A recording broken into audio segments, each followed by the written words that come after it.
Sebelum kita bicara terkait dengan bagaimana program Anda memajukan daerah, kita harus bicara terkait dengan tadi kita sempat tampilkan survei elektabilitas ya, disimulasi berdasarkan top of mind ini yang menurut jajak pendapat kami rangkum, survei elektabilitas Anda tertinggi. Nah, apakah Anda pede, percaya diri, Kakak Ansi, bisa menduduki kursi NTT 1? Yang pertama, saya memberikan apresiasi atas hasil survei yang dilakukan oleh indikator politik. Dan kita ketahui bahwa indikator politik ini adalah salah satu lembaga survei yang memiliki reputasi, kredibilitas, dan kompeten untuk melakukan survei-survei ini. Dan survei ini kan merupakan scientific approach atau metode ilmiah untuk mengukur popularitas, akseptabilitas, dan juga elektabilitas seorang kandidat. Sehingga jika diterapkan dengan metodologi yang benar, menurut saya data-data ini pasti valid, akurat, dan layak untuk dipercaya. Tetapi survei sebelum hari H pencoblosan, apapun hasilnya, Mona, itu harus direspon secara positif.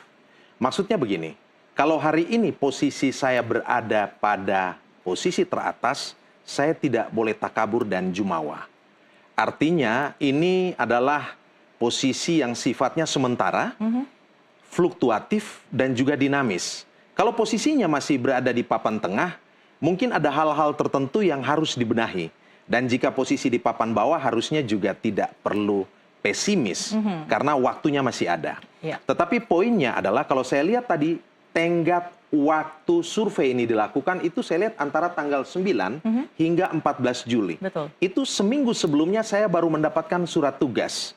Dan asumsinya adalah survei yang dilakukan oleh Prof. Burhan Muhtadi dan kawan-kawan indikator politik, ini survei yang dilakukan ketika saya sendiri itu belum menyadari turun ke masyarakat, saya sendiri belum melakukan sosialisasi.